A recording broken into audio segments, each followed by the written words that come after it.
Ćao Raja, danas pričamo o traženoj temi o kako naštimati zone na vašem Garminu ili drugom satu ili aplikaciji.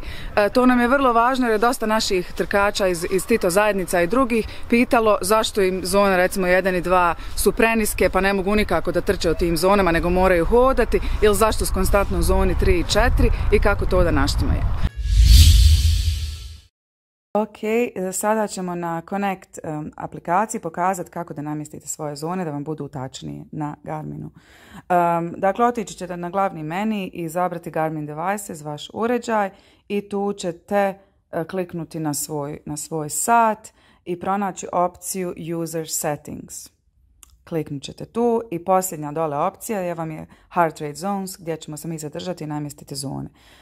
Na vrhu vidite imate par opcija da namjestite ovdje. Prvo ovo srce je default gdje smo mi sada za sve aktivnosti, možete posebno namjestiti za trčanje, ako ste triatlonac za biciklo ili plivanje.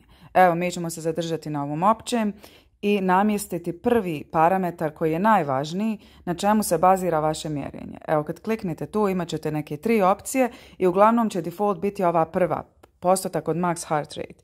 I to je loša opcija za trkače, posebno trkače koji malo više treniraju i imaju malo bolju formu od prosječne osobe koja se ne bavi tako često fizičkim aktivnostima. Jer će vam on po formuli 220 minus životna dob izmjeriti taj max heart rate koji nije tačan i na osnovu toga izmjeriti postotke bez da uzme u obzir vaš resting heart rate ili odmarajući puls. Posljednja opcija je najbolja ako je naš nivo fitnessa bar malo veći od prosjeka i ako možemo da izmjerimo naš maksimum, puls maksimum ili i resting ako nam je poznat. Evo, sad ću vam pokazati kako se to radi. Ako pročitate dole ove opcije, bit će vam pojašnjeno zašto koja služi. A za nas evo je ova treća. Vratit ćemo se na ove glavne postavke i ovdje prvi podatak koji moramo unijeti jeste resting heart rate i njega ćemo ručno recimo ovdje unijeti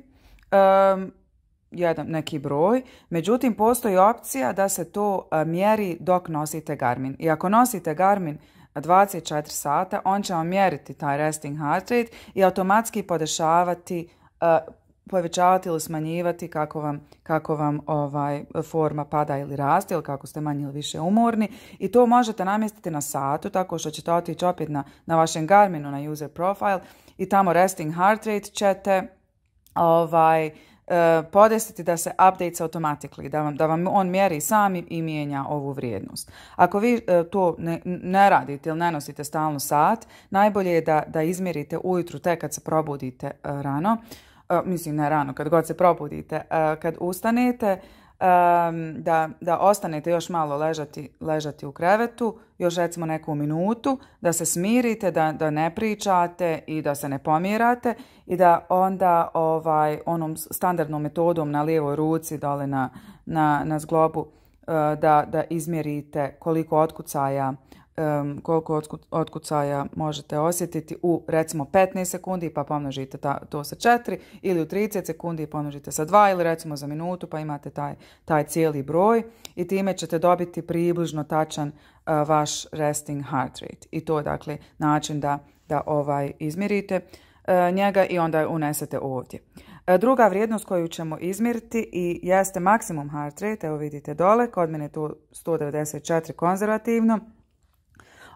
Ja sam izmjerila, evo objasnit ću i kako, međutim možete pogledati recimo okvirno, ako ste 100% dali od sebe na nekoj trci, pogledate tamo u onoj historiji vaših aktivnosti i bit će vam maksimum heart rate prikazan i možete vidjeti da li vam je on veći od ove formule 220 minus vaše godine. Sad, kako da izmjerite? Najtačnije bi bilo otići u sportsku laboratoriju gdje vas oni priključe na oni razne žice, elektrode, izmjere vam tačno maksimum heart rate dok trčite na traci. Međutim, ako želite sami, recimo, najbolje je bilo da imate nekog prijatelja pored sebe koji će vam mjeriti vrijeme, a vi ćete se zagrijati recimo 5 minuta i onda ćete trčati 1 km maksimum koliko možete, bukvalno dok skoro ne padnete od umora.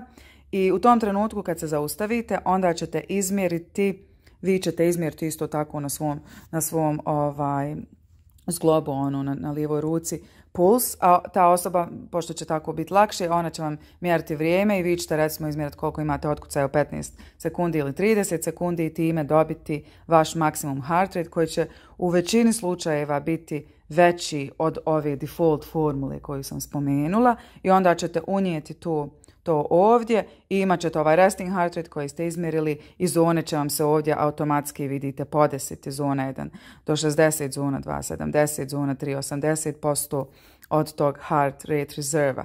A formula tog heart rate rezerva jeste vaš maksimum, ovaj maksimum heart rate minus resting heart rate i procenat od toga plus onda dodate još jednom resting heart rate i dobit ćete vrijednost te zone, a procenat je odnos na procenat zone. I time ćete dobiti tačnije zone, posebno za easy run nećete se osjećati kao da morate da hodate, nego ćete najnormalnije trčati lagano i bit ćete u toj zoni 2. Sada još je samo važno reći da ukoliko nemate Garmin ili sat ili neku aplikaciju, možete ipak to i na osjećaj raditi, tako što je recimo Easy Run. Test je da možete pričati normalno, da se ne borite za dah i da se ne znojite tokom te aktivnosti mnogo. Za zonu 3 recimo i za tempo možete izgovoriti jednu rečenicu, ali onda se borite za dah i brže se znojite, a recimo zone 4 i 5 ne možete pričati uopšte, možete možda jednu riječ izgovoriti, dišete brzo, borite se za dah, znojite se konstantno, tako da eto, to su neki testovi koliko nemate Garmin i ne možete ili neku aplikaciju, ne možete to namjestiti. Ako kliknete ovdje na additional info, možete pročitati još training with heart rate zones i vidjet ćete da su to zone o kojima smo govorili i malo više možete saznati kako da namjestite zone ovdje. Međutim, eto, ja sam vam pokazala praktično kako se to radi i nadam se da je bilo korisno. Možete, rekla sam, to uraditi ovdje za trčanje, za biciklo i za plivanje i to bi bilo to. Nadam se da je bilo korisno i jednostavno. Eto, najvažnije je samo da izmjerite ove dvije glavne zone, ostalo će vam sve otići, će se podesiti po defaultu. Hvala još jednom što pratite naš YouTube kanal. Ako se niste dosta subscribe, onda obavezno kliknite subscribe, lajkajte ovaj video i share i eto, pratite nas i dalje. Hvala puno. Ćao.